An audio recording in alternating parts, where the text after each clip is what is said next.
কোষে দেখি দুইয়ের আজকে আমি সেকেন্ড পার্টটা শুরু করছি। যারা প্রথম পার্টটা মিস করে এসছো, আমার ভিডিও ডেসক্রিপশানে লিঙ্কটা দেওয়া আছে, গিয়ে দেখে নেবে। কারণ প্রথম পার্টে আমি এই অধ্যায় সম্পর্কে বিস্তারিত আলোচনা করে চলে এসেছি। তাহলে চলো ক্লাসটা শুরু করি। দেখো, 9 দাগের যে অঙ্কটি বলেছে একটি কৃষি সমবায় সমিতি তার সদস্যদের বার্ষিক 4% সরল সুদের হারে কৃষি ঋণ দেয়, কিন্তু ব্যাংক থেকে টাকা ধার করলে বার্ষিক 7.4% হারে সরল সুদ দিতে হয়। একজন কৃষক যদি ব্যাংক থেকে টাকা ধার না করে সমবায় সমিতির সদস্য হয়ে সমিতি থেকে 5,000 টাকা কৃষি ঋণ নেন, তবে তার বছরে সুদ বাবদ কত টাকা বাঁচবে হিসেব করে লিখি। এখানে দেখো, একটা হচ্ছে সমবায় সমিতি আছে, আর একটা হচ্ছে ব্যাংক আছে, মানে দুটা ক্ষেত্র আছে। সমিতি থেকে যখন টাকা ধার করছে তার সুদের হার 4%, ব্যাংক থেকে যখন টাকা ধার করবে তার সুদের হার 7.4%। এখানে বোঝাই যাচ্ছে, দেখো, সমিতির থেকে ব্যাংকের সুদের হার অনেক বেশি। এরপর বলা আছে, দেখো, একজন কৃষক বলেছে ব্যাংক থেকে টাকা ধার না করে সমিতি থেকে 5,000 টাকা ঋণ নিচ্ছে, তাহলে তার বছরে সুদ বাবদ কত টাকা বাঁচবে। তাহলে প্রথমে আমরা কি করব, সমিতি থেকে এই 4% হারে 5,000 টাকার এক বছরের সুদ কত হচ্ছে বার করব। আবার ব্যাংক থেকে 7.4% হারে 5,000 টাকার এক বছরের সুদ কত হচ্ছে বার করব। তাহলে আমরা ওখান থেকে বুঝতে পারবো যে কত টাকা তাকে বেশি সুদ দিতে হতো। তাহলে প্রথমে আমরা লিখে দিচ্ছি সমবায় সমিতির ক্ষেত্রে।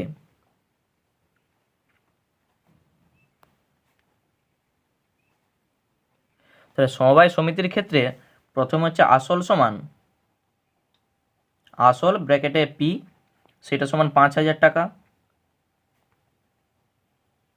সময় ব্র্যাকেটে টি, সেটা সমান 1 বছর,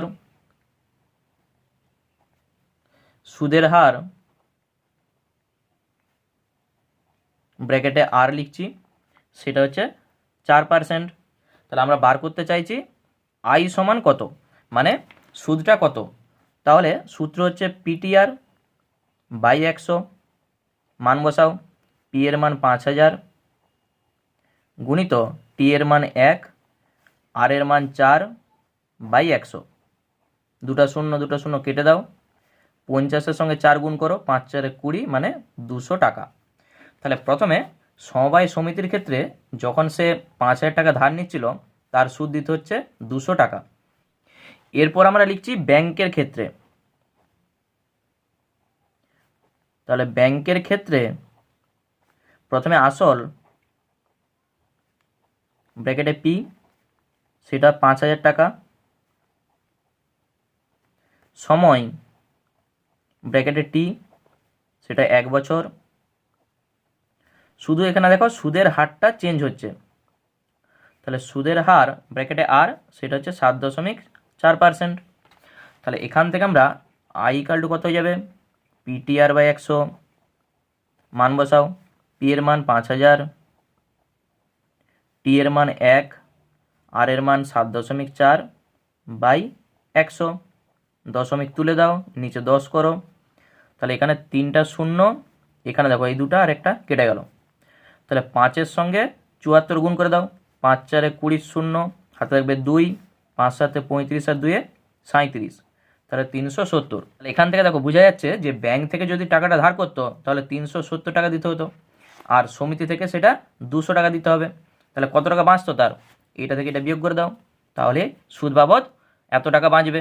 তাহলে আমরা লিখে দিচ্ছি, অতএব তার বছরে সুদ বাবদ 370 মাইনাস 200 সমান 170 টাকা বাঁচবে। তাহলে এইটি হয়ে যাবে আমাদের অ্যান্সার।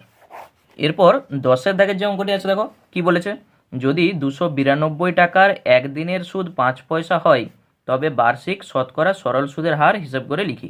তাহলে আমরা আগের পার্টেই বলে এসেছি যে যখন আমরা সরল সুদটা হিসাব করব সবসময় বছরে হিসাব করব আর টাকাতে হিসাব করব। তাহলে এখানে দেখো দিন আছে, সেটাকে আমরা বছর করব, আর এখানে 5 পয়সা আছে, সেটাকে আমরা টাকা করব। তাহলে আমাদের চাইছে কি, বার্ষিক শতকরা সরল সুদের হার, মানে আর এর মানটা চাইছে। এখানে দেখো পি দেওয়া আছে। তাহলে প্রথমে আমরা লিখে দিচ্ছি এখানে আসল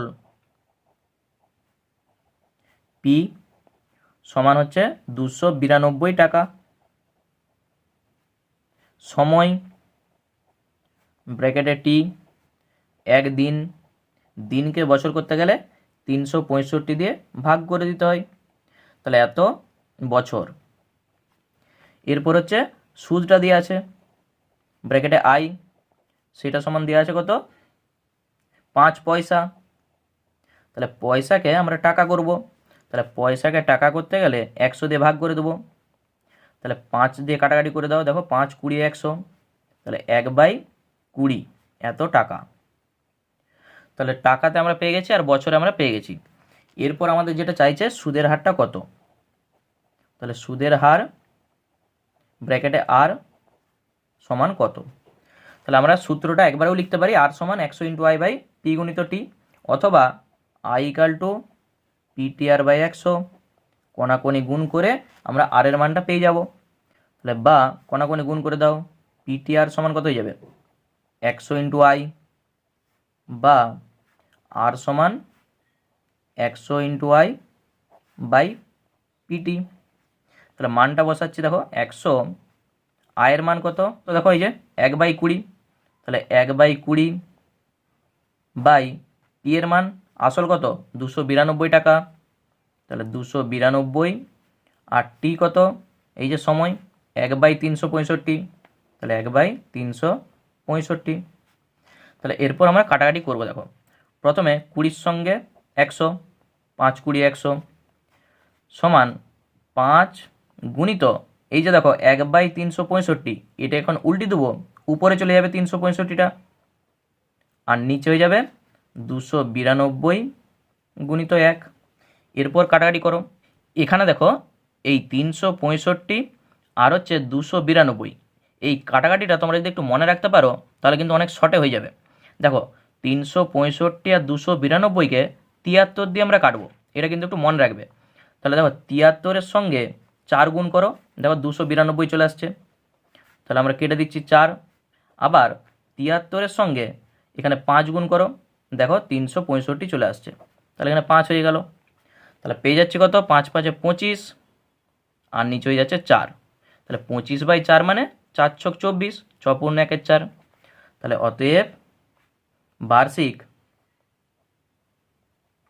সুদের হার বা সরল সুদের হার 6 পূর্ণ 1 4%। তাহলে এইটি হয়ে যাবে আমাদের অ্যান্সার। এরপর 11 দাগের যে অঙ্কটি বলেছে, দেখো বলেছে বার্ষিক 8% আর সরল সুদে কত বছরে 600 টাকার সুদ 168 টাকা হবে হিসেব করে লিখি।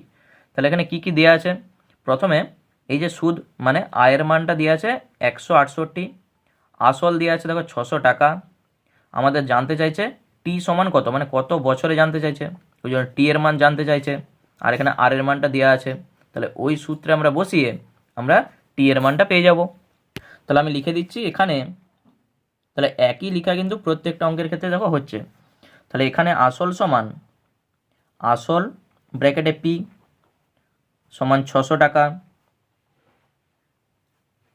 সুদ ব্র্যাকেটে আই সেটা সমান 168 টাকা, সুদের হার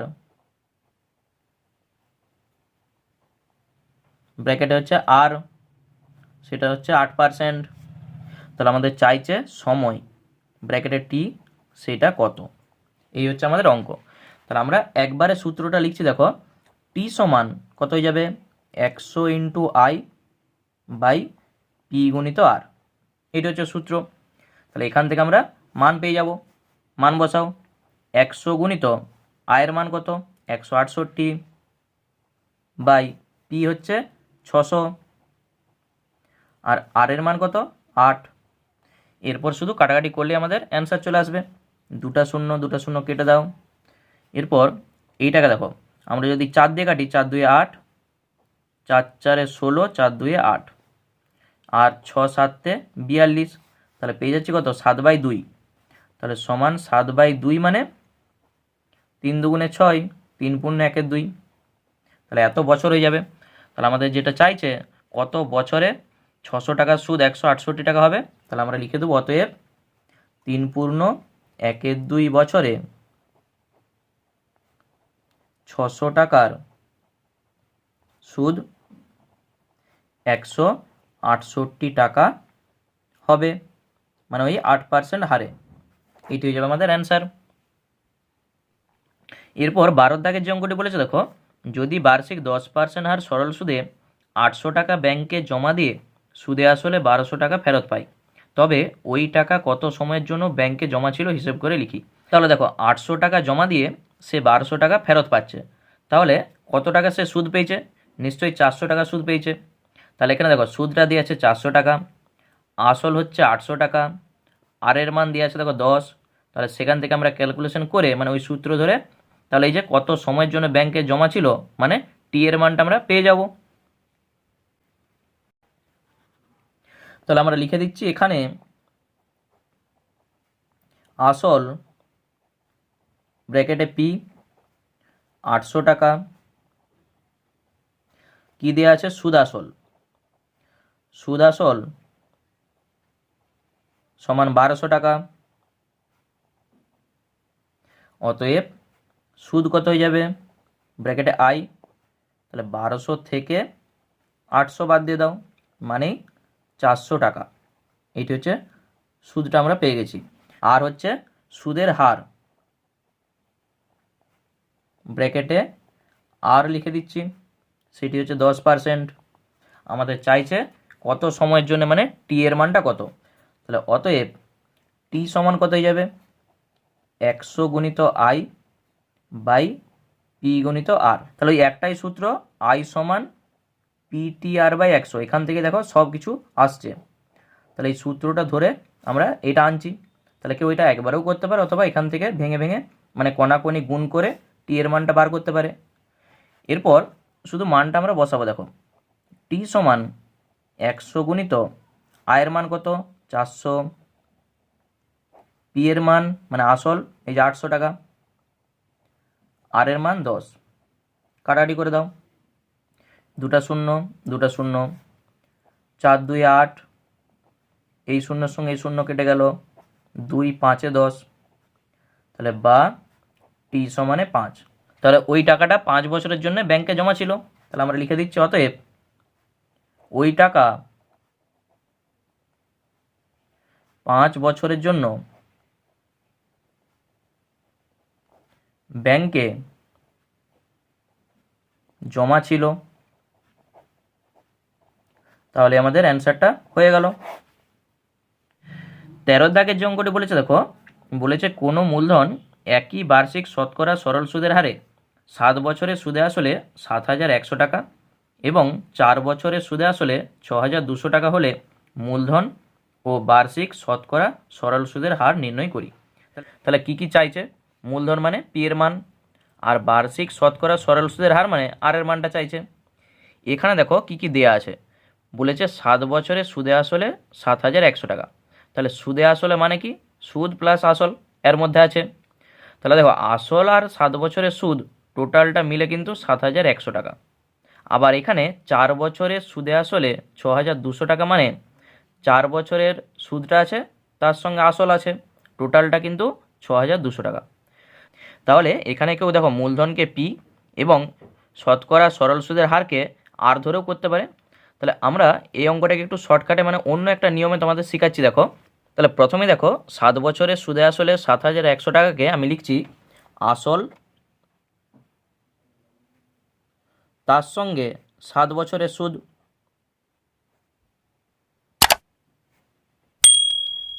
এইটা সমানই কিন্তু 7100 টাকা। আসল তার সঙ্গে 7 বছরের সুদ সমান 7100 টাকা। একই রকমভাবে 4 বছরের সুদে আসলে 6200 টাকা, সেটাকেও আমরা লিখছি দেখো আসল আর তার সঙ্গে 4 বছরের সুদ আছে, দুটার যোগফল কত হয়ে যাবে? 6200 টাকা বলা আছে। তাহলে এই দুটাকে আমরা বিয়োগ করে দেবো। তাহলে লাইন টেনে দিচ্ছি, এখানে বিয়োগ বলে লিখছি। তাহলে বিয়োগ মানেই সাইনগুলো চেঞ্জ হয়ে যাবে, এখানে মাইনাস, এখানে মাইনাস, এখানে মাইনাস। তাহলে দেখো এটা কেটে যাচ্ছে, 7 বছরের সুদ সেখান থেকে মাইনাস 4 বছরের সুদ কত হয়ে যাবে? 3 বছরের সুদ হয়ে যাবে কত টাকা না 7100 থেকে 6200 যখন বাদ দেবো তখন হয়ে যাবে 900। তাহলে 3 বছরের সুদ যদি 900 হয়, 1 বছরের সুদ কত হয়ে যাবে 900/3 হয়ে যাবে। এখানে দেখো একটা হচ্ছে 7 বছর আর একটা হচ্ছে 4 বছর, দুটা কিন্তু বছর আছে। যে কোনো একটার সুদ আমি বার করব, হলে 7 বছরের সুদ বার করব অথবা 4 বছরের সুদটা বার করব। তাহলে যে কোনো একটা আমি বার করছি, ধরো আমি 7 বছরের সুদটা বার করছি, তাহলে 7 বছরের সুদ কত হয়ে যাবে, তাহলে 900/3 গুণিত 7 হয়ে যাবে। মানে 3 বছরের সুদ হচ্ছে 900 টাকা, 1 বছরের সুদ 900/3, 7 বছরের সুদ গুণিত 7 হয়ে যাবে। কাটাকাটি করে দাও, এখানে পেয়ে যাচ্ছি দেখো 3 7 21, দুটা শূন্য, মানে 2100 টাকা। তাহলে 7 বছরের সুদ হচ্ছে 2100 টাকা। আবার দেখো 7 বছরের সুদাসল সেটা কিন্তু 7100 টাকা। তাহলে সুদাসল থেকে আমরা যদি সুদটা বাদ দিয়ে দিই তাহলে কি পেয়ে যাব, আসলটা পেয়ে যাব। তাহলে আমরা লিখে দিচ্ছি, অতএব আসল সমান 7100 বা 7100 থেকে আমরা 2100 বাদ দিয়ে দিচ্ছি, তাহলে এটা বিয়োগ করলে পেয়ে যাচ্ছি দেখো 5000 এত টাকা। তাহলে আসলটা আমরা পেয়ে যাচ্ছি। দেখো আমি এখানে 7 বছরের সুদ বার করেছি, ওই জন্যে এই 7 বছরের সুদ আসল থেকে এই বিয়োগটা আমি করেছি। যদি এখানে কেউ 4 বছরের সুদ বার করতো তাহলে এই 4 বছরের সুদ আসল থেকে তখন সেটা বিয়োগ হয়ে যেত, তখন কিন্তু এই 5000 টাকাই আসতো। তাহলে আসল আমাদের যেটা চেয়েছিল সেটা পেয়ে গেছি। এরপর বার্ষিক শতকরা সুদের হার মানে আর এর মানটা বার করব। তাহলে কি করে বেরাবে দেখো, তাহলে আর এর মান বার করতে গেলে আমাদের যা যা দরকার দেখো সবই আছে। আসল মানে পি এর মান দিয়ে আছে 5000 টাকা, সময় এই যে 7 বছর, এখানে সুদটা মানে আয়ের মান 2100। তাহলে ক্যালকুলেশন করে আমরা সহজেই আর এর মানটা পেয়ে যাব। তাহলে আমরা লিখে দিচ্ছি এখানে এখানে আসল সমান, আসল ব্র্যাকেটে আমরা পি লিখে দিচ্ছি, তাহলে সেইটা সমান 5000 টাকা, সময় ব্র্যাকেটে টি সেইটা সমান 7 বছর, সুদ ব্র্যাকেটে আই সেটা সমান 2100। তাহলে আমরা বার করছি আর এর মান, অতএব আই ইকাল টু আমরা জানি কত PTR/100। তাহলে বা কোনাকুনি গুণ করে দাও, PTR সমান 100 গুণিত আই, তাহলে আর সমান কত হয়ে যাবে 100 গুণিত I/PT। তাহলে এইটাকেও ডাইরেক্ট করতেই পারে। এরপর শুধু মানগুলো আমি বসাবো, দেখো 100 গুণিত আয়ের মান কত এই যে 2100, পি এর মান কত এই যে 5000, তাহলে 5000 গুণিত টি এর মান 7 বছর। এরপর কাটাকাটি করো, দেখো এই দুটা শূন্য এই দুটা শূন্য, এখানে এই শূন্যর সঙ্গে এই শূন্য কেটে গেল, 7 দিয়ে কাটাকাটি করো, 7 3 21, 0 5 6 30। তাহলে বা আর সমানে পেয়ে যাচ্ছি 6। তাহলে দেখো অঙ্কটা কত ছোট হয়ে গেল। তাহলে এখানে আসল হচ্ছে 5000 টাকা আর সুদের হার 6%। তাহলে আমরা লিখে দিচ্ছি, অতএব মূলধন সমান 5000 টাকা এবং বার্ষিক সুদের হার 6%। এইটি হয়ে যাবে আমাদের অ্যান্সার। এরপর 14 দাগে যে অঙ্কটি বলেছে দেখো, বলেছে একই সময়ে অমল রায় ব্যাংকে এবং পশুপতি ঘোষ পোস্ট অফিসে 2000 টাকা করে জমা রাখেন। 3 বছর পর তারা সুদসহ যথাক্রমে 2360 টাকা ও 2480 টাকা ফেরত পান। ব্যাংক ও পোস্ট অফিসের বার্ষিক শতকরা সরল সুদের হারের অনুপাত কত হবে হিসেব করে লিখি। তাহলে আমাদের চাইছে কি, যে সুদের হারের যে অনুপাতটা সেটা আমাদের চাইছে। তাহলে প্রথমে আমাদের দুটার সুদের হার বার করতে হবে, তারপর আমরা তাদের অনুপাত করে দেবো। তাহলে এখানে দেখো একটা হচ্ছে ব্যাংক আর একটা হচ্ছে পোস্ট অফিস, দুটি আছে। এরপর 2000 টাকা রাখছে, প্রথমে অমল রায়কে দেখো 2360 টাকা দিচ্ছে, তাহলে 2000 টাকা রেখে 2360 টাকা পাচ্ছে, মানে সুদটা কত দিচ্ছে 360 টাকা। সময় কত, 3 বছর। সেখান থেকে আমরা সুদের হারটা পেয়ে যাব। একই রকমভাবে দেখো, যখন পশুপতি ঘোষ 2000 টাকা রাখছে, তাকে দিচ্ছে কত, 2480 টাকা। তাহলে সুদ কত পেয়েছে, 480 টাকা। সময় কত, 3 বছর। তাহলে এখান থেকেও আমরা সুদের হারটা পেয়ে যাব। দুটা সুদের হার বার করে অনুপাত করে দেবো। তাহলে প্রথমে আমরা ব্যাংকের ক্ষেত্রে বার করছি। দেখো, তাহলে ব্যাংক এর ক্ষেত্রে আসল সমান ব্র্যাকেটে পি 2000 টাকা, সুদাসল কত পেয়েছে, 2360 টাকা পেয়েছে। তাহলে অতএব সুদ কত হয়ে যাবে, তাহলে সুদ ব্র্যাকেটে আই, তাহলে এটা থেকে এটা বিয়োগ হয়ে যাবে, মানে 2360 থেকে 2000 বাদ দিয়ে দাও, কত হয়ে যাবে, 360 টাকা। সময় কত, ব্র্যাকেটে টি 3 বছর। তাহলে এখান থেকে আমরা আর এর মানটা বার করব। দেখো, তাহলে একবারে আমি লিখে দিচ্ছি আর সমান কত হয়ে যাবে, 100 গুণিত আই বাই পি গুণিত টি। এরপর শুধু মানগুলো আমি বসাচ্ছি। দেখো, 100 গুণিত আয়ের মান কত, 360, পি এর মান কত, আসল এই যে 2000 টাকা, গুণিত টি এর মান, তাহলে টি কত, এই যে 3 বছর। কাটাকাটি করে দাও। তাহলে এখানে 3টা শূন্য, এখানে এই দুটা আর এই একটা কেটে গেল। 3 12 36, 2 6 12 সমান 6। তাহলে এক্ষেত্রে মানে ব্যাংকের ক্ষেত্রে দেখো বার্ষিক সুদের হারটা কত, 6%। তাহলে অতএব ব্যাংকের ক্ষেত্রে বার্ষিক সুদের হার 6%। এরপর একই রকমভাবে আমরা পোস্ট অফিসের ক্ষেত্রে বার করছি। তাহলে আমরা লিখে দিচ্ছি পোস্ট অফিসের ক্ষেত্রে।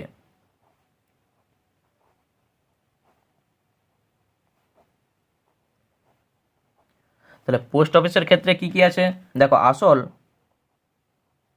ব্র্যাকেটে পি, সেটা কিন্তু 2000 টাকা।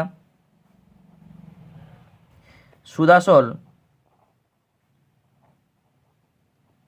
তাহলে পশুপতি ঘোষকে দিয়েছিল 2480 টাকা, মানে 2000 টাকা জমা রাখতে 2480 টাকা 3 বছর পর দিয়েছে। তাহলে অতএব সুদ কত দিয়েছে, ব্র্যাকেটে আই লিখছি। তাহলে 2480 থেকে 2000 বাদ দিয়ে দাও, কত হয়ে যাবে, 480 টাকা। সময় কত, তাহলে সময় হচ্ছে 3 বছর। তাহলে অতএব আমরা আর সমান পেয়ে যাব 100 গুণিত আই বাই পি গুণিত টি। মান বসাও। 100 গুণিত আয়ের মান কত, 480, পি এর মান 2000, টি এর মান 3 বছর। তাহলে এখানে দুটা শূন্য, এখানে দুটা শূন্য, এখানে একটা, এখানে একটা কেটে গেল। 3 16 48, 2 8 16। তাহলে এখানে আমরা আর এর মান পেয়ে যাচ্ছি 8। তাহলে পোস্ট অফিসের ক্ষেত্রে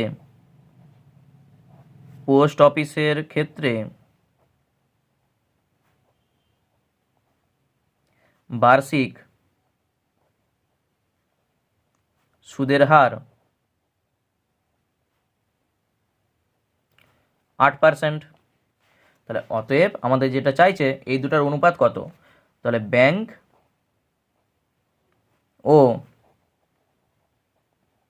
পোস্ট অফিসের বার্ষিক শতকরা সরল সুদের হারের অনুপাত। তাহলে প্রথমে দেখো ব্যাংক আছে, তারপর পোস্ট অফিস। তাহলে ব্যাংক আমরা কত পেয়েছিলাম, দেখো এই যে 6, আর পোস্ট অফিসের ক্ষেত্রে আমরা পেয়েছি দেখো এই যে 8। তাহলে হয়ে যাবে 6:8। কাটাকাটি করে দাও 2 দিয়ে, 2 3 6, 2 4 8। তাহলে হয়ে গেল কত 3:4, এইটি হয়ে যাবে আমাদের অ্যান্সার। এরপর 15 দাগের যে অঙ্কটি বলেছে দেখো, বলেছে একটি তাঁত সমবায় সমিতি যন্ত্রচালিত তাঁত ক্রয় করার সময় 15,000 টাকা ধার করে। 5 বছর পর সেই ধার শোধ করতে সমিতিকে 22,125 টাকা দিতে হলো। ব্যাংকের বার্ষিক শতকরা সরল সুদের হার নির্ণয় করি, মানে আর এর মানটা আমাদের চাইছে। তাহলে এখানে দেখো 15,000 টাকা সে ধার নিয়েছিল, তাকে দিতে হচ্ছে কত টাকা, 22,125 টাকা। তাহলে কতটা বেশি দিতে হয়েছে, এটা থেকে এটা বিয়োগ করে দেবো, তাহলে সেটাই কিন্তু আমাদের আয়ের মান। আর এইটি হচ্ছে আমাদের তখন পি এর মান, এইটা হচ্ছে টি। আমাদের সব কিন্তু মান দেওয়া আছে, শুধু সূত্রে আমরা বসিয়ে আর এর মানটা পেয়ে যাব। তাহলে এখানে আমরা লিখে দিচ্ছি, এখানে আসল সমান ব্র্যাকেটে পি 15,000 টাকা, সুদ সমান ব্র্যাকেটে আই কত হয়ে যাবে 22,125 থেকে এই 15,000 বাদ দিয়ে দাও।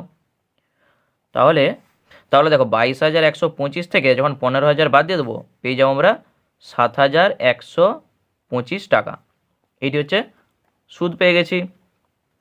সময় ব্র্যাকেটে টি কত বলে দেওয়া আছে দেখো 5 বছর, সে 5 বছরের জন্য ধার নিয়েছিল, ওই জন্য সময়টা হচ্ছে 5।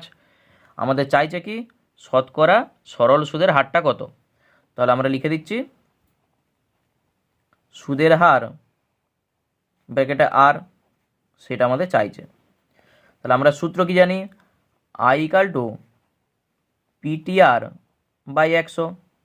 তাহলে এইটা কেউ না লিখে একবারে সরাসরি কোনাকুনি গুণ করে আর এর মানটা লিখতেই পারে, মানে পিটিআর সমান কত হয়ে যাবে 100 গুণিত আই, বা আর সমানে 100 গুণিত আই বাই পিটি।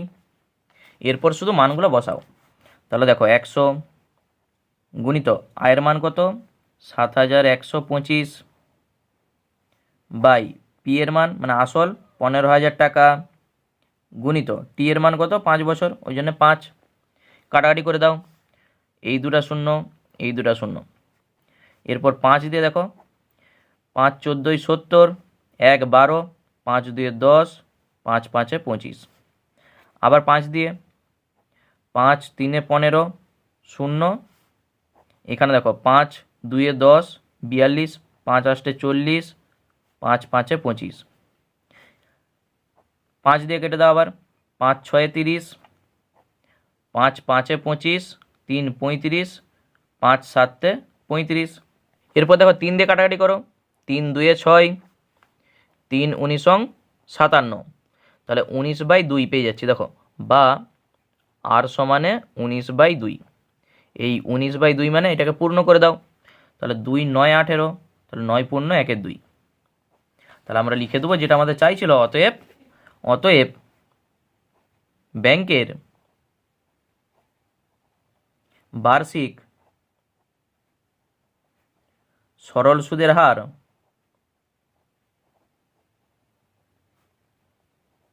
কত হয়ে যাবে 9 পূর্ণ 1 2 এত পার্সেন্ট। এখানে দেখো আমি শতকরা লিখিনি বলে এখানে আমি পার্সেন্টেজের চিহ্নটা দিয়েছি, এখানে যদি পার্সেন্টেজের চিহ্নটা না দাও তাহলে এখানে শতকরাটা লিখে দেবে, তাহলে আমাদের অ্যান্সারটা হয়ে গেল। আজকের ক্লাসটি এই পর্যন্তই। ভিডিওটি ভালো লাগলে একটি লাইক করে দাও, আর যারা নতুন দর্শক তারা অবশ্যই চ্যানেলটিকে সাবস্ক্রাইব করে রাখো পরের পার্টগুলো পাওয়ার জন্য। ধন্যবাদ।